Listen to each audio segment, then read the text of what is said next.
वासुदेवाय।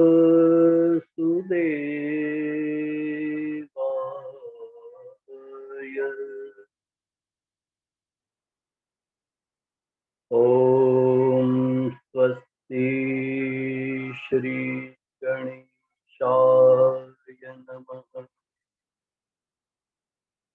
श्री सरस्वत्यै नमः। श्री गुरुभ्यो नमः। श्री वेद पुरुषाय नमः। वंशे विभूषितकरां नवनीरदाभा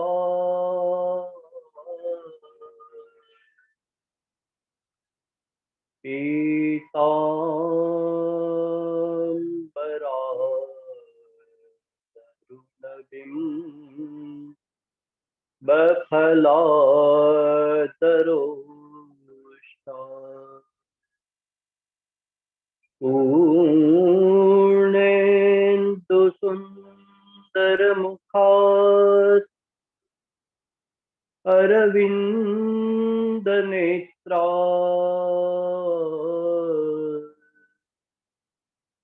कृष्णात् परं किमपि तत्त्वमहं न जाने। कृष्ण त्वदीयपदपङ्कजपञ्जरान्ते अद्यैव मे विशतु मां नसराजहंस। प्राणप्रयाणसमये कफवातपित्तैः कण्ठावरोधनविधौ स्मरणं कुतस्ते। चिन्तासन्तान हन्तारो यत्पादाम्बुजरेण वः स्वीयानां तान्निजाचार्यान् प्रणमामि मुहुर्मुहुः। यदनुग्रहतो जन्तुः सर्वदुःखातिगो भवेत् तमहं सर्वदा वन्दे श्रीमद्वल्लभनन्दन। अज्ञानतिमिरान्धस्य ज्ञानाञ्जनशलाकया चक्षुरुन्मिलितं येन तस्मै श्री गुरवे नमः। नमामि हृदये शेषे लीलाक्षीराब्धिशायिनम् लक्ष्मी सहस्रलीलाभि सेव्यमानं कलानिधि। निधिम् चतुर्भिश्च चतुर्भिश्च चतुर्भिश्च त्रिभिस्तथा षड्भिर्विराजते योऽसौ पंचधा हृदये मम। श्री गोवर्धन नाथ की जय। श्री गिरिराज धरण की जय। श्याम सुंदर श्री यमुने महारानी की जय। श्री वल्लभाधीश की जय। वल्लभकुल परिवार की जय। अपने अपने गुरुदेव की जय।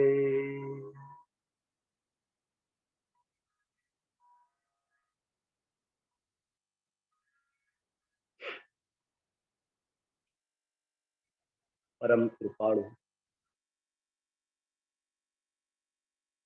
श्री नंद नंदन अकारण करुणा वरुणालय भक्तवांछा कल्पतरु एवा श्री कृष्णचंद्રના પાદ પદ્મમાં સદૈન્ય ભાવથી દંડવત પ્રણામ કરી મારા માતા પિતા ગુરુ શ્રી વલ્લભના ચરણોમાં પણ દંડવત પ્રણામ કરી ઝૂમ મીટિંગના માધ્યમ દ્વારા નિહાળી રહેલા જેટલા પણ વૈષ્ણવો છે એ વૈષ્ણવોના હૃદયમાં વિદ્યમાન પુષ્ટિ પુરુષોત્તમને પણ પંચાંગ પ્રણામ કરી સૌ સંતજન મુનિજન હરિના પ્રિય વજનના ચરણોમાં પણ વંદન કરી અને આજના કથા પ્રવચનમાં આપણે મંગલ પ્રવેશ કર્યો. શ્રીમદ ભાગવત એ ભગવાનનું વાંગ્મય સ્વરૂપ છે. શ્રીમદ ભાગવત અને શ્રી કૃષ્ણમાં કોઈ ભેદ નથી. શ્રી કૃષ્ણ અને ભાગવત એક જ સ્વરૂપ છે. પરમાત્મા કૃષ્ણ એ ઘનીભૂત સ્વરૂપ છે અને શ્રીમદ ભાગવત એ શ્રાવ્ય સ્વરૂપ છે. શ્રીમદ ભાગવત કેવલ ગ્રંથ નથી પરંતુ પ્રભુને પામવાનો પંથ. સ્વરૂપના બે પ્રકાર બતાવ્યા, એક સેવ્ય સ્વરૂપ અને એક શ્રાવ્ય સ્વરૂપ. સેવ્ય સ્વરૂપ કયું? આપણા ઘરમાં આપણે નિત્ય સેવા કરતા હોય, મૂર્તિ હોય, વિગ્રહ હોય, જે સ્વરૂપ હોય જેનું આપણે અર્ચન કરતા હોઈએ તે સેવ્ય સ્વરૂપ કહેવાય. સેવ્ય સ્વરૂપમાં તકલીફ એટલી જ છે કે ત્યાં ધ્યાન આપણે વિશેષ રાખવું પડે. કેટલી જગ્યાએ મારી પધરામણી થાય હું જોઉં કે પરમાત્માનું સ્વરૂપ હોય ત્યાં પરમાત્માની પાસે દીવો એટલી મોટી જાર હોય અને પરમાત્માને કદાચ એ દીવાની જાર લાગતી હોય પણ સેવ્ય સ્વરૂપ કહી શકે નહીં. એ ધ્યાન આપણે રાખવું પડે. પણ કોઈ સદગુરુ હોય તો સદગુરુની વાત અલગ છે. આપણા જેવા સામાન્ય વ્યક્તિને સેવ્ય સ્વરૂપ કઈ ઉત્તર આપે. મને ખ્યાલ છે, મેં વાંચેલું છે કે એક વખત શ્રી વલ્લભ ઉજ્જૈન પધાર્યા. એક વૈષ્ણવના ત્યાં શ્રી વલ્લભ પધાર્યા. વૈષ્ણવ કહેવા લાગે કે હે ગુરુદેવ, આપ પધાર્યા છો તે કૃપાનાથ, આપ એવી કૃપા કરો આજે મારા જે સેવ્ય સ્વરૂપ છે એની આજ આપ સેવા કરો. શ્રી વલ્લભે તે વખતે પ્રભુનું જે સેવ્ય સ્વરૂપ હતું તેની સેવા કરતા કરતા શ્રી વલ્લભ પ્રભુને કહેવા લાગ્યા કે પ્રભુ આનંદ મંગલ તો આપ છો ને કે છે.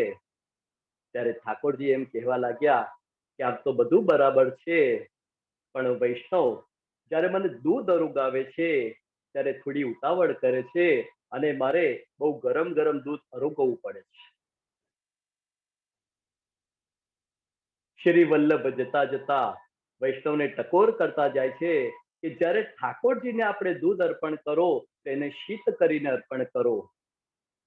કોઈ સદગુરુ હોય તો સેવ્ય સ્વરૂપનો ભાવ મહિમા સમજી શકે, સામાન્ય વ્યક્તિ તે સમજી શકતો.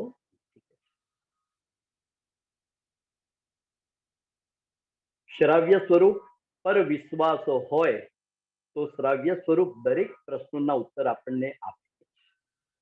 આપણને વિશ્વાસ હોવો જોઈએ. દ્રઢ વિશ્વાસ હશે તો આપણને ભાગવતજીમાંથી આપણા દરેક પ્રશ્નનું નિરાકરણ આપણને મળશે. અને હું તો એમ કહેવા માંગુ છું વિશેષમાં કે ભાગવતની જે કથા છે ને એ જ ભગવાનનો મોબાઈલ નંબર છે.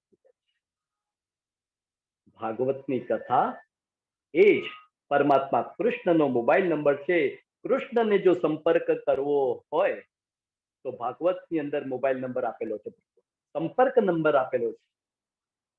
તમારે નોટ કરવો હોય તો નોટ કરી લો.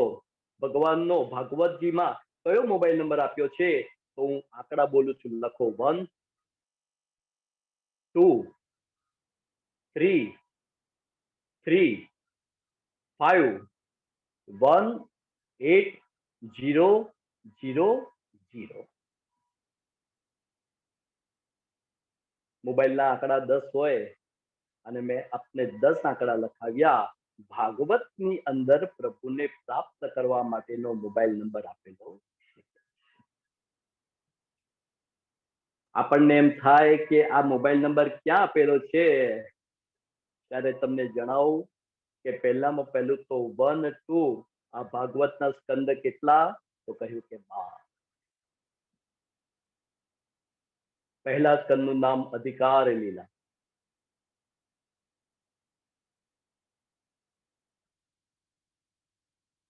બીજા સ્કંદનું નામ છે સાધન લીલા. અત્ર સર્ગો વિસર્ગશ્ચ સ્થાન પોષણ મૂર્તયઃ મન્વંતરે શાનુ કથા નિરોધો મુક્તિરાશ્રય.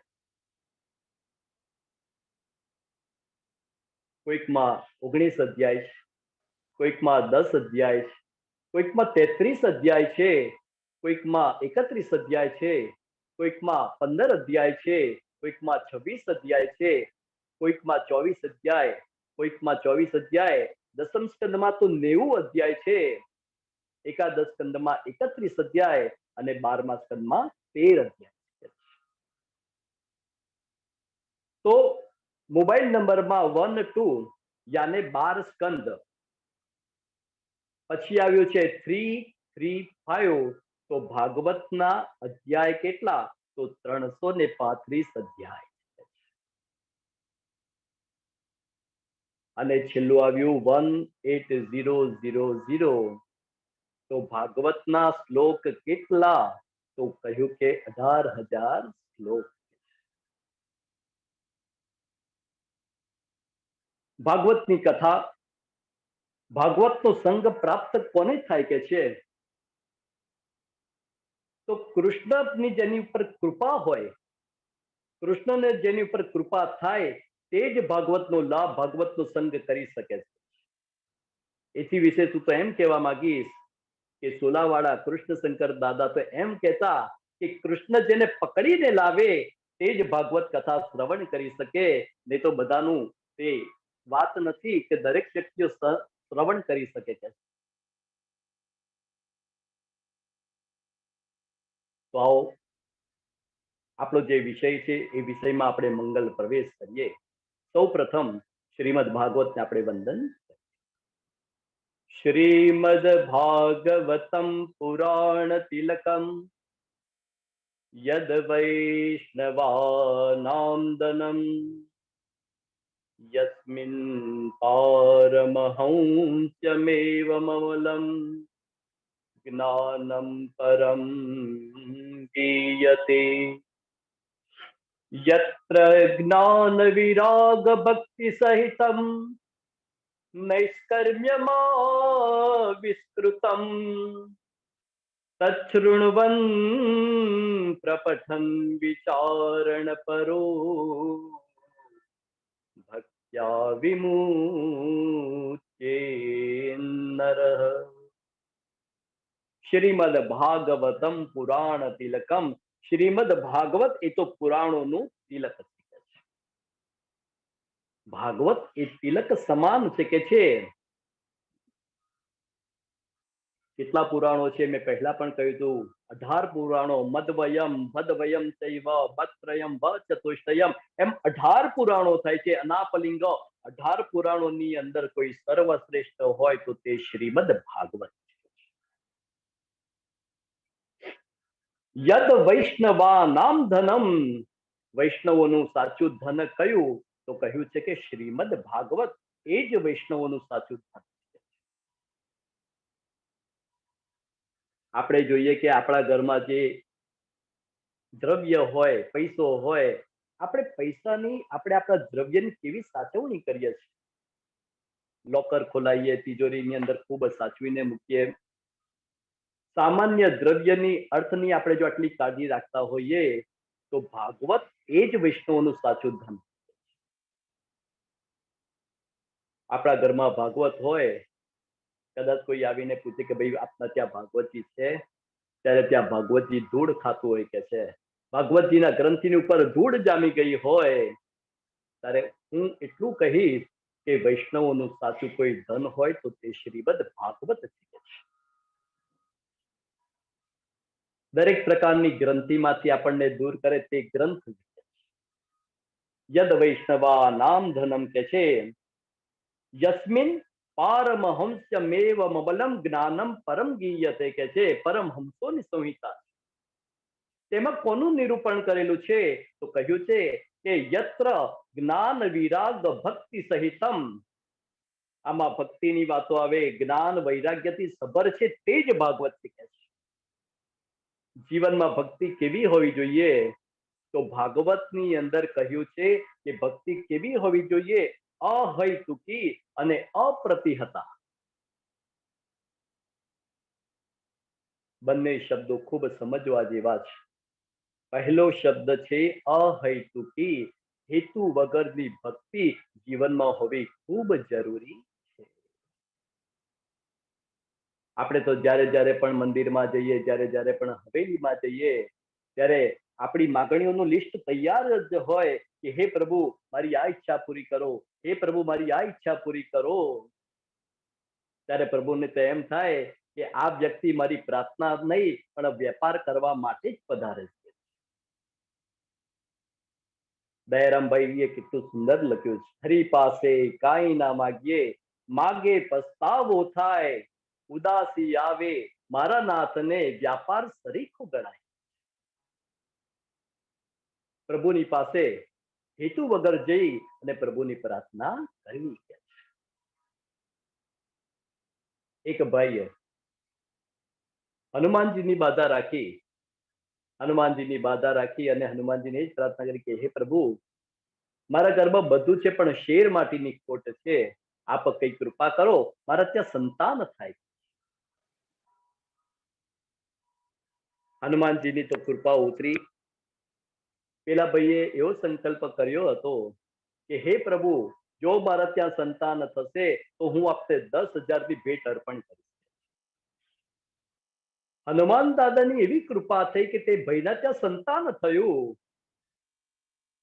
સંતાન ધીરે ધીરે મોટું થવા લાગ્યું અને પેલા ભાઈના પત્ની હતા એ પત્ની કહેવા લાગ્યા કે અરે તમે હનુમાન દાદાની તમે સંકલ્પ લીધો છે, તેમની બાધા લીધી છે, આપણા ત્યાં સંતાન પણ થઈ ગયું છે, પણ હજુ બાધા તમે પૂર્ણ કરી નથી.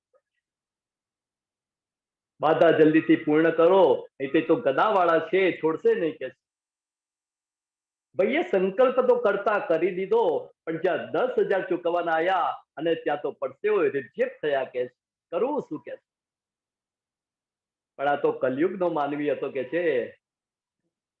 ઈશ્વરના બનાયેલા માણસો એ ઈશ્વરને છેતરે છે. ઈશ્વર એમ વિચારે કે મારા બનાયેલા મને બનાવે છે કે. પેલા ભાઈએ કર્યું શું, પેલા ભાઈએ પોતાના દીકરાનું નામ હનુમાન રાખી દીધું કે પોતાના દીકરાનું નામ હનુમાન રાખી દીધું. એમણે પોતાના દીકરાનું બેંકમાં ખાતું ખોલાવ્યું અને એના ખાતાની અંદર 10,000 રૂપિયા જમા કરાવી દીધા અને ખાતામાં જમા કરાવી અને સીધો હનુમાનજીના મંદિરે પહોંચી ગયા અને બે હાથ જોડીને કહેવા લાગ્યા કે હે હનુમાનજી મહારાજ, હું મારા સંકલ્પમાંથી મુક્ત થઉં છું. આપને વિશ્વાસ ના હોય તો બેંકમાં જઈ અને આપ જોઈ શકો છો કે આપના નામ પર મેં 10,000 રૂપિયા મૂકી દીધા છે. ઈશ્વરનો બનાવેલો માણસ એ ઈશ્વરને છેતરે છે કે છે. સંતો એમ કહે છે કે ભક્તિ કેવી હોવી જોઈએ? તો અહૈતુકી ભક્તિ હોવી જોઈએ, જેમાં હિતનો ભાવ હોવો જ ના જોઈએ કે છે. અને બીજો શબ્દ છે અપ્રતિહતા.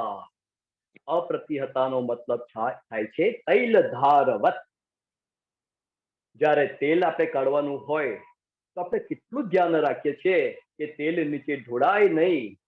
તેમાં જેટલી એકાગ્રતા હોય ભક્તિમાં તેટલી એકાગ્રતા હોવી જરૂરી છે.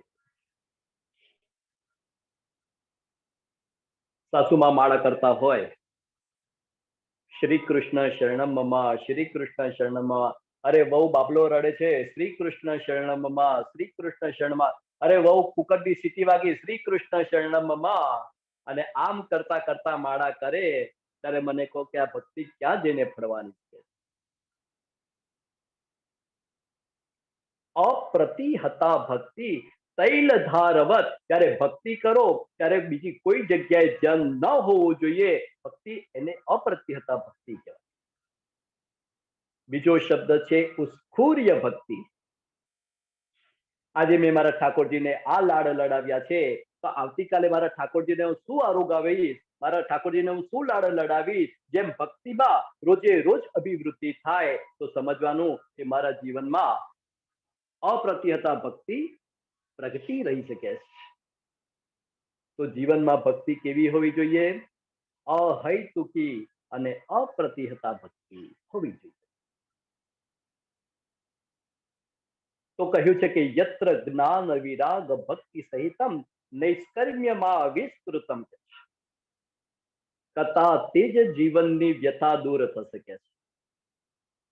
કથાથી જીવનની વ્યથા દૂર થશે, કથાથી કૃષ્ણ ભક્તિની પ્રથા પથરાશે કે છે.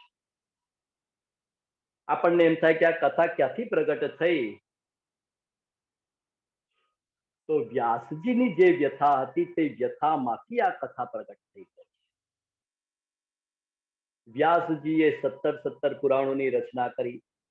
એક વેદના 4 વિભાગ કર્યા, 4 વેદ તેમને બનાવ્યા, છતાં પણ તેમના મનને શાંતિ થઈ નહીં. અને નારદજી તો તે વખતે પધાર્યા. નારદજીનો સત્સંગ થયો અને ત્યાં તો કહેવાય છે કે સત્સંગના કારણે વ્યાસજીની જે વ્યથા હતી એ વ્યથામાંથી કથા તૈયાર થઈ. વ્યાસજીને જે શોક હતો તેમાંથી આ શ્લોક તૈયાર થયા. વ્યાસજીની આંખમાંથી નીકળેલા પાણીની આ વાણી જે કે છે, આ ભાગવત એ કોઈ સામાન્ય છે નહીં. માટે કહે છે કે તત્શૃણવન, માટે ખૂબ શાંતિથી કથાનું શ્રવણ કરો. કથા કેવલ શ્રવણ કરવાની નથી.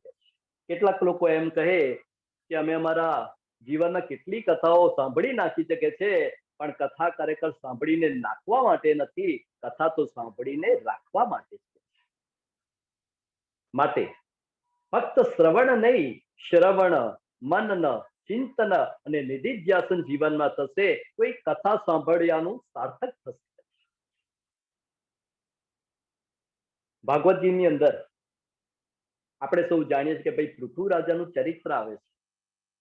તો પૃથુ રાજાએ જ્યારે પ્રગટ થયા ત્યારે પૃથુ રાજાએ ભગવાન પાસે શું માંગ્યું કે મને કથા શ્રવણ કરવા માટે 10,000 કાન અર્પણ કરો.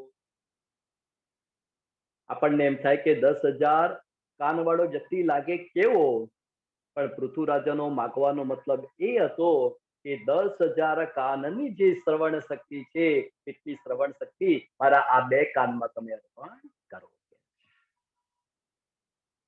આપણે તો 2 કાનથી પણ કથા શાંતિથી શ્રવણ કરતા નથી, તો પછી 10,000 કાનની શક્તિ લઈને કરવું છે શું?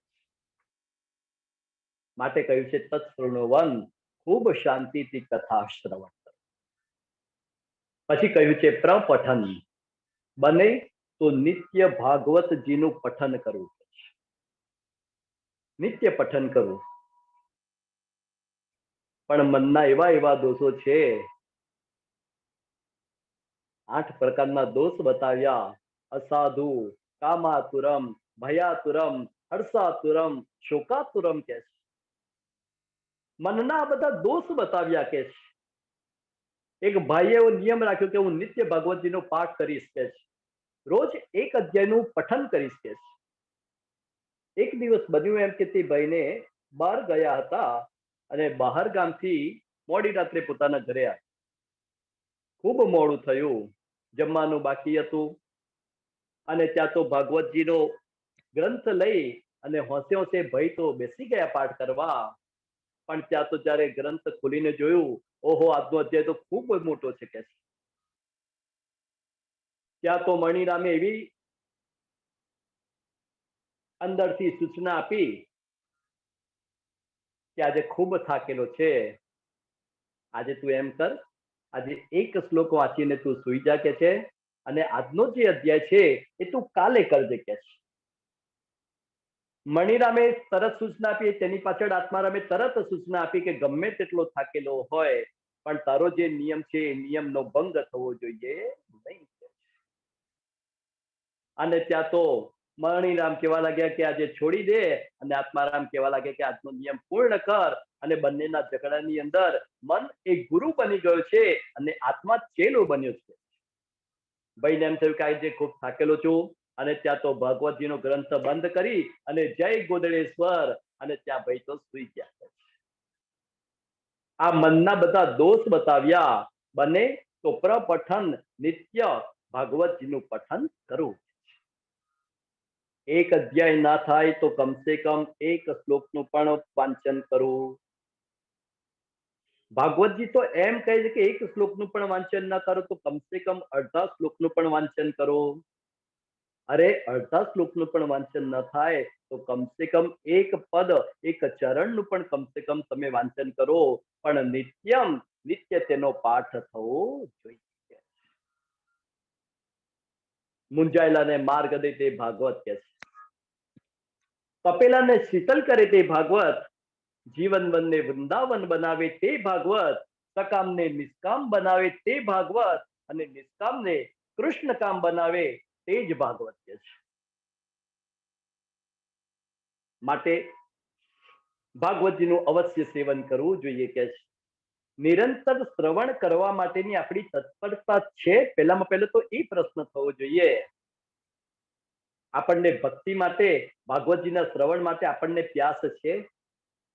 ભાગવતજી માટે આપણને પ્રેમ છે? જ્યાં સુધી ભક્તિની તરસ, મુક્તિની તરસ નહીં હોય ત્યાં સુધી તેના પ્રત્યે પ્રેમ ક્યાંથી થશે? પૂજ્ય રમેશભાઈ ઓઝા તેમના ગ્રંથની અંદર એક દ્રષ્ટાંત આપેલું છે, મને ખૂબ દ્રષ્ટાંત ગમે છે. કે એક રેડિયો સ્ટેશન, એક ટ્રેનની અંદર એક શેઠ બેઠા હતા. શેઠની બાજુમાં એક સાધુ મહારાજ બેઠા હતા, અને એટલામાં એક નાનો બાળક ત્યાં પાણીના ગ્લાસ લઈને ફરતો જાય, કોઈને પાણી જોઈતું હોય તો. શેઠે બોલાવ્યા, અરે અહીંયા આવો કે છે. 1 ગ્લાસ કેટલાનો છે કે છે? ત્યારે બાળક કહેવા લાગ્યો કે શેઠ, 1 રૂપિયાનો 1 ગ્લાસ છે. શેઠ કહેવા લાગ્યા કે 50 પૈસામાં આપો છે કે? એટલે બાળક તો કઈ બોલ્યો નહીં, પણ બાળકની આંખની અંદર કઈક તેજ દેખાયું, અને એ તેજની દ્રષ્ટિ થઈ પેલા સંતને કે છે. બાળક તો ત્યાંથી નીકળી ગયું કે છે, અને સંત તરત જ ઉતરી અને બાળક પાસે પહોંચે છે કે છે, અને બાળકને કહેવા લાગ્યા, અરે બેટા ક્યાં જાય છે કે? તે વખતે શેઠ પાસે તું આવ્યો, તે રૂપિયાની વાત કરી, શેઠે 50 પૈસાનું કહ્યું, તું બોલ્યા વગર નીકળી ગયો, પણ તારી આંખો કઈક જવાબ આપીને ગઈ, તો બેટા તું શું બોલ્યો એ જરા મને જણાવો કે. ત્યારે બાળકે ખૂબ સુંદર વાત કરી કે હે સાધુ મહારાજ, શેઠને તરસ જ નથી લાગી કે. શેઠને તરસ નથી લાગી. જો શેઠને તરસ લાગી હોત તો પાણીની કિંમત કરત નહીં. જેને તરસ લાગે તે કદી પણ પાણીની કિંમત કરે નહીં, એમ ભાગવતજીની તરસ, આ ભક્તિની તરસ અને મુક્તિની તરસ હશે તો જ ભાગવતજી માટે આપણને પ્રેમ ઉભો થશે, નહીં તો ઉભો થશે નહીં.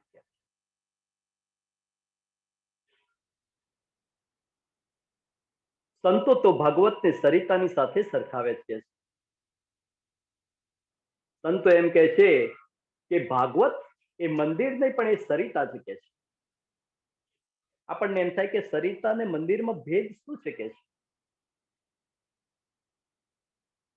જો કદાચ ભાગવત જો મંદિર હોત તો એક જગ્યાએ સ્થિર હોત કે છે, પણ આ તો સરિતા છે માટે વહેતી વહેતી એને જ્યાં બોલાવો ત્યાં પધારે કે.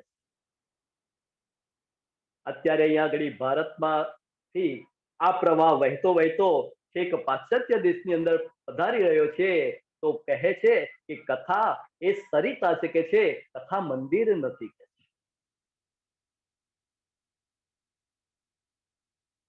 જો કદાચ કથા મંદિર હોત તો તેના નિશ્ચિત સમય જવું પડત, તેનું સમયનું મર્યાદા હોય કે છે, ગમે ત્યારે મંદિરમાં જવાય નહીં. જ્યારે સરિતા છે તો સરિતાને તો દરવાજા જ ક્યાં છે કે છે, ત્યાં તો સદાયના માટે સરિતા આપણું સ્વાગત કરતી હોય છે, માટે કથા એ સરિતા છે કે છે. મંદિરમાં આપણે જઈએ, મંદિરમાં આપણે કઈ અર્પણ કરવું હોય તો આપણે સીધું સીધું ભગવાનને અર્પણ નથી કરી શકતા, એમાં મધ્યસ્થી છે. મંદિરમાં કોઈ પૂજારહી હોય તો પૂજારહીને આપણે વસ્તુ અર્પણ કરવી તો પૂજારહી ભગવાનને અર્પણ કરે. મારે અત્યારે એક વાત ખાસ કરીને કહેવી છે બધાને કે આપણે મંદિરમાં જે સેવા કરતા હોય આપણે એના માટે શબ્દ વાપરીએ છીએ પૂજારી, પણ મૂળ શબ્દ પૂજારી નથી. What is the definition of પૂજારી? જો ખરેખર સમજવા જઈએ તો અરીનો મતલબ થાય છે શત્રુ. જો પૂજા જ જેની શત્રુ છે તેને પૂજારી કહેવાય. તો મૂળ શબ્દ છે પૂજારહી, જે અહર્નિશ પૂજા કરે છે, જે અહર્નિશ પૂજામાં પ્રેમ કરે છે, માટે મૂળ શબ્દ છે પૂજારહી. તો કહ્યું કે મંદિરમાં સીધી કોઈ વસ્તુ અર્પણ થાય નહીં, જ્યારે સરિતામાં એ બાધ નથી. મંદિરમાં જવું હોય એટલે સ્નાન કરીને જવું પડે, પવિત્રતાની સાથે જવું પડે, પણ કથા તો એ સરિતા છે. સરિતા શું કે તારે સ્નાન કરવાની પણ જરૂર નથી, તું આવ હું તને પવિત્ર કરીશ. મંદિરમાં પવિત્રતાની સાથે જવું પડે, ત્યારે સરિતા એમ કહે કે તું આવ હું તને પવિત્ર કરીશ. તો કથા એ સરિતા છે. મંદિરમાં તો સાંપ્રદાયિકતાનો પણ બાદ હોય. ભાઈ અમુક મંદિર હોય તો અમુક જ્ઞાતિના વ્યક્તિઓ જ જાય કે છે, જ્યારે સરિતામાં તો એવું કોઈ બાદ જ નથી કે છે. માટે કહ્યું સંતો એમ કહે છે કે કથા મંદિર નહીં પણ સરિતા છે. આ કથા રૂપી, આ સત્સંગ રૂપી સરિતામાં આપણે સૌ ફક્ત સ્નાન કરવાનું નથી, પણ સ્નાનની સાથે આપણે ગતિ પણ કરવાની. ગંગાજીમાં આપણે સ્નાન કરીએ અને ત્યાં ઘાટ ને ઘાટ ઉપર રહીએ તો ફક્ત આપણે થોડા પવિત્ર થઈએ, પણ પવિત્રતા પછી શું કે છે? તો જેમ ગંગાજી ગંગોત્રીથી નીકળી અને જેમ સાગરને જઈને પડે છે, તેમ આપણે પણ આ કથારૂપી સત્સંગ રૂપીમાં સ્નાન કરી અને દયાના સાગર કૃષ્ણના આપણે ભળી જવાનું છે. તો ખરેખર એટલું સ્નાન બતાવ્યું નથી, પરંતુ સ્નાનની સાથે ગતિ પણ બતાવી છે. કૃષ્ણને પ્રેમ કરવાનો છે, પરંતુ કૃષ્ણની સાથે પ્રેમ જાગૃત થાય કઈ રીતે કે છે? તો કૃષ્ણની અંદર પ્રેમ જાગૃત કરવો હોય તો તેના માટે જ શ્રાવ્ય સ્વરૂપની સેવા કરવી પડે. આ ભાગવત એ શ્રાવ્ય સ્વરૂપ છે, કૃષ્ણ એ સેવ્ય સ્વરૂપ છે. જો કૃષ્ણમાં પ્રેમ જગાડવો હોય તો જ્યાં સુધી કૃષ્ણનું આપણે લીલા ચરિત્ર શ્રવણ નહીં કરીએ ત્યાં સુધી કૃષ્ણ પ્રત્યે આપણને પ્રેમ થવાનો નથી. શ્રાવ્ય સ્વરૂપના સેવનથી જ સેવ્ય સ્વરૂપમાં આપણને દ્રઢ પ્રીતિ થાય શકે છે, ભક્તિમાં અભિવૃદ્ધિ થાય છે. માટે સંગ એવો કરવો જે આપણને ભક્તિમાં ઓતપ્રોત કરે છે.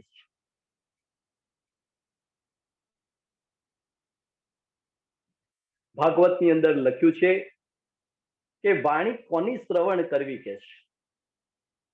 આપણે પહેલા દિવસે જે પંચમ અધ્યાય સુધી આપણે કથાનું આપણે શ્રવણ કર્યું હતું, આજે ષષ્ઠ અધ્યાય એટલે છઠ્ઠા અધ્યાયની વિધિ એ આજે આવશે. ભાગવતજી ની કથા કોણ કરી શકે? તો વાણી કોની શ્રવણ કરવી? તો ભાગવતજી કહે છે, વિરક્તો વૈષ્ણવો વિપ્રો વેદ શાસ્ત્ર વિશુદ્ધિકૃત દૃષ્ટાંત કુશલો ધીરો વક્તા કાર્યોતિ નિસ્પૃહ. આ શ્લોકમાં કહ્યું છે વિરક્તો વૈષ્ણવો વિપ્રો. પહેલામાં પહેલો શબ્દ વપરાયો છે વિરક્તો. જે વિરક્ત હોય એવા વ્યક્તિની જ વાણી શ્રવણ કરાય છે. જે ફક્ત અર્થ મને કેટલા મળવાના છે, ફક્ત પોતાની દક્ષિણાનું ચિંતન કરી અને જે કથા શ્રવણ કરાવે તેની વાણી અસર પણ કરે નહીં. વિરક્તો વૈષ્ણવો વિપ્રો કહે છે. વક્તા ગમે તેટલો જ્ઞાનથી સભર હોય, શબ્દ ભંડોળ પણ તેની પાસે હોય, પણ તેની અંદર જો કદાચ કૃષ્ણની ભક્તિ નહીં હોય તો તેના શબ્દોની અસર આપણને થવાની નથી. માટે શબ્દનો ઉપયોગ કર્યો વૈષ્ણવો. આપણને એમ થાય કે વૈષ્ણવ એટલે શું? ગળામાં તુલસીની 2 કંઠી ધારણ કરી ઉર્ધ્વ પુંડ કર્યું એટલે તે વૈષ્ણવ કહેવાય, પરંતુ તે ફક્ત વૈષ્ણવ ત્યાં પૂરતો નથી.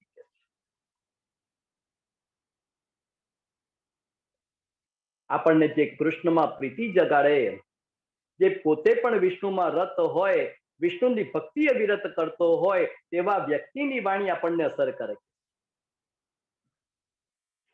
ગમે તેવા વ્યક્તિની વાણી શ્રવણ કરો અને જે અર્થને જ પ્રાધાન્યતા આપી અને કથા કરાવે તો એમ થાય આ તો ડોક્ટર જેવી વાત થાય કે છે કે ભાઈ દર્દ પણ રહે, દર્દી પણ રહે અને ડોક્ટરનો વ્યવસાય ચાલ્યા કરે. ગામની અંદર એક વૈદ્ય, બીજું કોઈ વૈદ્ય હતું જ નહીં. એ વૈદ્યએ પોતાના દીકરાને સારામાં સારું ડોક્ટરેટ થવા માટે વિદેશમાં મોકલ્યો. દીકરો તો ભણી ગણીને કેટલા વર્ષો પછી પાછો ગામમાં આવ્યો. એક દિવસ બન્યું એમ કે જે વૈદ્ય હતા તે બહાર ગામ ગયા અને તેની જગ્યાએ તેનો દીકરો બેઠો હતો. ગામનો એક વ્યક્તિ આવ્યો, તેને ખરજવાનો રોગ થયો હતો અને કહેવા લાગ્યા કે આમ તો બાપુજી મારી તપાસ કરે છે, પણ બેટા આજે આ તકલીફ થઈ છે તો બેટા તું આનું કંઈક નિરાકરણ કર. દીકરાએ તો ગોળીઓ લખી આપી અને પેલા ભાઈ તો ત્યાંથી જતા રહ્યા કે છે. 1 દિવસ 2 દિવસ 3 દિવસ પછી બાપુજી જયારે પધાર્યા અને તે જ સમયે પેલો જે ખરજવું થયું હતું તે વ્યક્તિ પેંડાનું બોક્સ લઈને આવ્યો. પેંડાનું બોક્સ લઈને આવ્યા અને વૈદ્યને કહેવા લાગ્યા કે હે ડોક્ટર સાહેબ, તમારો દીકરો તો ખૂબ હોશિયાર છે કે છે. આટલા વર્ષોથી મારો જે ખરજવાનો રોગ નતો મટતો એ તમારા દીકરાએ મને 3 દિવસમાં મટાડી દીધો છે. તે વખતે તો વૈદ્ય કઈ બોલ્યા નહીં, પણ તે ભાઈના ગયા પછી આ વૈદ્યએ પોતાના દીકરાને ખેંચીને તમાચ મારી. દીકરો તો સજ્જડ થઈ ગયો. એને થયું કે પિતાએ મને લાફો કેમ માર્યો? ત્યારે વૈદ્ય કહેવા લાગ્યા કે બેટા, આ તે ડોક્ટરેટ કરી છે ને, આ ડોક્ટરે તે આ લોકોની ઉપર જ કરી છે કે છે. આ લોકોનો રોગ રહ્યો છે માટે તું ડોક્ટર બની શક્યો છે. આવા જો ડોક્ટર હોય તો દર્દ પણ રહે, દર્દી પણ રહે અને ડોક્ટરનો વ્યવસાય ચાલ્યા કરે. માટે પહેલામાં પહેલો શબ્દ આવ્યો છે વિરક્તો વૈષ્ણવો વિપ્રો કે છે. બ્રહ્મ સંબંધની કંઠી ધારણ કરી હોય, ફક્ત તુલસીની કંઠી ધારણ કરી હોય, બ્રહ્મ સંબંધ લીધો હોય, પણ શ્રી વલ્લભ પ્રત્યે પૂર્ણ આસ્થા કે વિશ્વાસ ન હોય તો કે જ્યાં સુધી શ્રી વલ્લભના ચરણનો આશ્રય નથી કરતા, જ્યાં સુધી શ્રી કૃષ્ણના ચરણનો આશ્રય નથી કરતા, ત્યાં સુધી પ્રીતિ ક્યાંથી જાગે છે? શ્રી વલ્લભના ચરણનો આશ્રય જ આપણને કૃષ્ણ પ્રત્યે પ્રીતિ જગાડશે. જગતની ભીતિ દૂર થઈ અને કૃષ્ણમાં પ્રીતિ પ્રકટ થશે ક્યારે? કે જ્યારે વલ્લભનું ચરણ આશ્રય કર્યું હશે તો. પંચતંત્રની અંદર એક સુંદર વાર્તા આવે છે. એક જંગલની અંદર હરણનું ટોળું હતું અને તે હરણના ટોળામાંથી હરણનું એક બચ્ચું તેમનાથી અલગ હતું. દિવસ પૂરો થયો, સંધ્યાકાળ થઈ અને જ્યાં રાત્રિનો સમય આવ્યો અને ત્યાં તો હરણનું બચ્ચું થર થર થર થર કાંપવા લાગ્યું કે હમણાં ક્યાંથી કોઈ એવો પ્રાણી આવશે અને મારો કોળિયો કરી જશે કે છે. કરું શું કે છે. હરણનું બચ્ચું ત્યાં થરથર કાપતું હતું અને ત્યાં તો તેણે સિંહના પગલા જોયા એટલે વધારે કાંપવા લાગ્યું કે શું કરું કે છે. અને ત્યાં તો હરણના બચ્ચાએ પ્રભુને પ્રાર્થના કરી કે હે પ્રભુ કઈ મતી જગાડ કે છે. અને તે જ સમયની અંદર એક જંગલી પ્રાણી આવી અને ત્યાં હરણના બચ્ચાનો શિકાર કરવા જાય અને હરણનું બચ્ચું કહેવા લાગે કે જરા થોભો મારી વાત સાંભળી લો. તમને આ કોના ચરણ ચિહ્ન દેખાય છે? ત્યારે પેલું પ્રાણી કહેવા લાગ્યું આ તો આપણા વનરાજ સિંહના ચરણ ચિહ્ન છે. હરણનું બચ્ચું એમ કહેવા લાગે કે વનરાજ હમણાં જ અહીંથી પસાર થયા છે ને એવું કહેતા ગયા છે કે મારું કામ જેવું પૂરું થાય ત્યાર પછી હું તારો ખોરાક ગ્રહણ કરીશ. આ સિંહનો ખોરાક છે, આ સિંહનો ભાગ છે. જો વનરાજના ભાગમાંથી તમે ભાગ પડાવશો તો વનરાજ તમને પણ છોડશે નહીં. પેલું પ્રાણી વિચાર કરવા લાગ્યું કે બધાના ભાગમાંથી ભાગ પડાવી શકાય પણ આ તો વનરાજનો ભાગ છે તો વનરાજના ભાગમાંથી ભાગ પડાવી શકાય નહીં. એ પ્રાણી તો ત્યાંથી પોતાનો રસ્તો પકડ્યો. બીજા 2-3 પ્રાણીઓ આવતા જાય અને હરણનું બચ્ચું આ જ કથા કહેતો જાય. પણ બન્યું એમ કે જે સિંહના પગલા હતા તે સિંહ ત્યાં આવી ચડ્યો કે છે.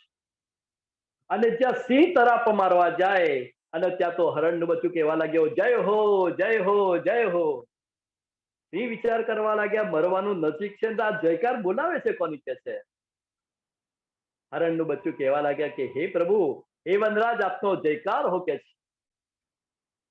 હે વનરાજ સિંહ આપ જ્યારે નતા જેટલા પણ પ્રાણીઓ મને મારવા માટે આવતા હતા ત્યારે ફક્ત આપના ચરણ ચિહ્નનો મેં આશ્રય લીધો હતો અને આપના ચરણ ચિહ્નના લીધે કોઈએ મારો વાળ સ્પર્શ કર્યો નથી, મારો કોઈએ વાળ બગાડ્યો નથી કે છે. હવે તો સાક્ષાત આપ પધાર્યા છો તો હવે મારો વાળ કોણ વાંકું કરી શકશે કે છે. એટલે સિંહ તો વિચાર કરવા લાગ્યા કે ભાઈ બધાને ખવાય પણ હવે આ હરણને મરાશે નહીં. અને ત્યારથી એ સિંહ અને હરણના બચ્ચાની દોસ્તી થઈ ગઈ. સામાન્ય સિંહનું ચરણ ચિહ્ન જો હરણને અભયત્વ પ્રદાન કરતું હોય તો શ્રી વલ્લભના ચરણ ચિહ્નનો જો આશ્રય લો, શ્રી વલ્લભના ચરણનો જો આશ્રય લો તો અભયત્વ દૂર કેમ ના થાય કે શ્રી વલ્લભનું ચરણ આપણને કૃષ્ણ ભક્તિ તરફ પ્રેરિત. સંસારની જે પ્રીતિ છે, સંસારની જે ભીતિ છે એ ભીતિને દૂર કરશે કે છે. માટે સુરદાસજી કહે છે ને દ્રઢઈન ચરણન કેરો ભરોસો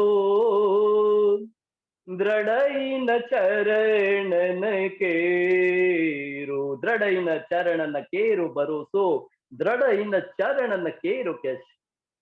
માટે બને તો શ્રી વલ્લભના ચરણનું શરણ ગ્રહણ કરવું. તો આપણી વાત ક્યાં હતી? ભાગવતના વક્તાની. વિરક્તો વૈષ્ણવો, ત્રીજો શબ્દ આવે છે વિપ્રો. વ્યાસ એ બ્રાહ્મણ શરીર હોવું જોઈએ. અત્યારે કોઈ પણ કથા કરવા બેસી જાય પણ ખરેખર તે અધિકાર બ્રાહ્મણને જ સોંપેલો છે કે કોઈ પણ વ્યક્તિ કથા કરી શકે નહીં.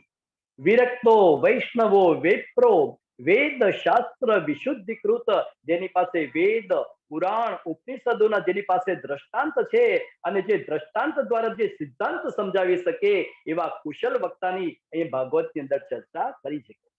દૃષ્ટાંત કુશલો ધીરો વક્તા કાર્યો તિનિસ્પૃહ.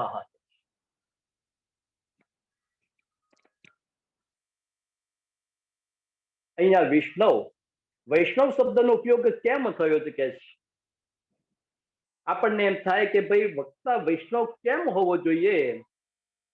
કદાચ વક્તા જો પોતે શિવ ભક્ત હશે, વક્તા કદાચ કોઈ શાક્ત ભક્ત એટલે કે માતાજીનો ભક્ત હશે, તો કદાચ એમ બની શકે કે ભાગવતની કથાને, કૃષ્ણની કથાને બને એટલો કદાચ ન્યાય ન મળી શકે કે છે. માટે અહીંયા કડી વક્તા કેવા જોઈએ? તો વિરક્તો વૈષ્ણવો વિપ્રો કહે છે, જે કૃષ્ણના ચરિત્રને પૂર્ણ ન્યાય આપી શકે કે છે. એવી સુંદર ચર્ચા થઈ. ત્યાર પછી વાત કરી કે પહેલામાં પહેલું તો કથાનું આયોજન કરો એટલે ગણેશજીનું સ્થાપન કરવું પડે. બધા સ્થાપન કરી લક્ષ્મીનારાયણની મૂર્તિ ત્યાં સ્થાપિત કરવી પડે અને ત્યાં 7 દિવસનો જે સંકલ્પ છે એ 7 દિવસના સંકલ્પની અંદર યજમાને કેટલાક નિયમો ધારણ કરવાના છે. બને તો એક ફળની ઉપર કથા શ્રવણ કરવી, 7 દિવસની અંદર કંઈ પણ ખાવું નહીં, એવો નિયમ શ્રોતા, પ્રધાન શ્રોતા કરી શકે. અને કદાચ ઉપવાસ જો બાધ્ય રૂપ થતો હોય તો એક ટાઈમ ભોજન લઈને પણ શ્રોતા કથાનું શ્રવણ કરી શકે. ગુસ્સાનો ત્યાગ કરો, નિંદાનો ત્યાગ કરો, કારણ કે ભાગવતની કથાની અંદર, ભાગવતની કથા એ તો કલ્પ વૃક્ષ છે કે છે. એ કલ્પ વૃક્ષની નીચે બેસી તમારા જે સંકલ્પો હશે એ સંકલ્પ તમારા સિદ્ધ થશે. ભાગવતની પણ જ્યાં કથા થાય, જ્યાં સત્સંગની કથા થાય અને જ્યાં બેઠા હો તો તે સામાન્ય જગ્યા નથી, તે કલ્પ વૃક્ષ કહેવાય. આપણને એમ થાય કે કલ્પ વૃક્ષ એટલે શું? તો આપણા દરેક સંકલ્પો જે સંપૂર્ણ પૂર્ણ કરે કે છે તેને કલ્પ વૃક્ષ કહેવાય. મારી દરેક કથામાં હું આ દ્રષ્ટાંત કહું છું કે એક ખેડૂત કામ કરી અને થોડો શ્રમિત થયો, એક વૃક્ષના નીચે બેઠો, એને એમ થયું કે ખૂબ શ્રમિત થયો છું, થોડું મને જલ મળી જાય તો કેમ સારું કે છે. અને આટલું બોલતાની સાથે ત્યાં પાણીની ઢેચકી તૈયાર. ખેડૂત કશું વિચાર નથી કરતો, પાણી પીધું અને એને એમ થયું કે ભાઈ પાણી તો મળી ગયું, પણ કંઈક શાક રોટલા જેવું કંઈક વ્યવસ્થા થઈ જાય તો કેવું સારું. અને આટલું વિચારતાની સાથે ત્યાં તો 32 જાતના શાક અને 36 જાતના પકવાન તૈયાર. ખેડૂત વિચાર નથી કરતો કે આ બધું આવે છે ક્યાંથી. એને તો વ્યવસ્થિત રીતે ભોજન કર્યું એટલે ઊંઘ આવી, એટલે વિચાર કરવા લાગ્યા કે સરસ મજાની એકાદ સાદડી મળી જાય તો કેવું સારું. અને આટલું બોલતાની સાથે સરસ મજાની ઢોયણી તૈયાર મળી. ખેડૂત વિચાર કર્યા વગર ત્યાં આરામ કર્યો અને જ્યારે જાગ્યો ત્યારે પહેલામાં પહેલો પ્રશ્ન એને એ થયો કે અરે આ બધું આવે છે ક્યાંથી કે છે? હું ફક્ત બોલું છું અને આ બધી વસ્તુ પ્રગટ ક્યાંથી થાય છે? મને એમ લાગે છે કે આ વૃક્ષમાં કઈ હોવું જોઈએ. આ વૃક્ષમાં કદાચ જો કોઈ પ્રેત હશે અને મને મારી નાખશે તો? અને આટલું બોલતાની સાથે પ્રેત પ્રગટ થઈ અને ખેડૂતને મારી પણ નાખ્યો. એ ખેડૂત જે વૃક્ષની નીચે હતો તે વૃક્ષ સામાન્ય વૃક્ષ હતું નહીં, તે કલ્પ વૃક્ષ હતું. કહેવાનો મતલબ એ છે કે કલ્પ વૃક્ષની નીચે બેસીને જે વિચાર સાથે તમે કથા શ્રવણ કરો તેવું આપણને પ્રાપ્ત થાય. માટે ખૂબ ટૂંકની અંદર, સમય પણ ઓછો હતો એટલે સારું આપને કથા શ્રવણ કરાવી. ઓનલાઈન ઝૂમ મીટિંગ દ્વારા આ મારો પ્રથમ પ્રસંગ છે. હજુ સુધી મેં આ રીતે કથા કરી નથી અને આ બધો શ્રેય એક તો મંડળને અને વિશેષ કરીને સેજલબેનને જાય છે કે આપે મને એક ચાન્સ આપ્યો, કૃષ્ણની કથા કહેવા માટેનો મને જે અવસર મળ્યો એના માટે આપને ખૂબ ખૂબ સાધુવાદ છે. શુભાશીષ છે કે આપ આવા ને આવા સત્કાર્ય ધર્મ કાર્ય થતા રહે અને બસ આ ભક્તિનો પ્રવાહ આ રીતે બસ વહેતો રહે. બસ એ જ આશીષ સાથે મારી વાણીને વિરામ કરું છું. પ્રભુને જ પ્રાર્થના કરી કે જેટલા પણ કથા શ્રવણ કરી રહ્યા છે તે લોકોના જીવનમાં કૃષ્ણની ભક્તિ પ્રાપ્ત થાય, તેમનું જીવન તેમનું ભક્તિ તરફ વળે અને મતિ, રીતિ, રતિ અને પ્રીતિ એ સદાયના માટે કૃષ્ણમાં રહે. બસ આટલા જ વચન સાથે મારી વાક પુષ્પ હું પરમાત્માના ચરણોમાં અર્પણ કરી અને મારી વાણીને વિરામ અર્પણ કરું છું. નારાયણ.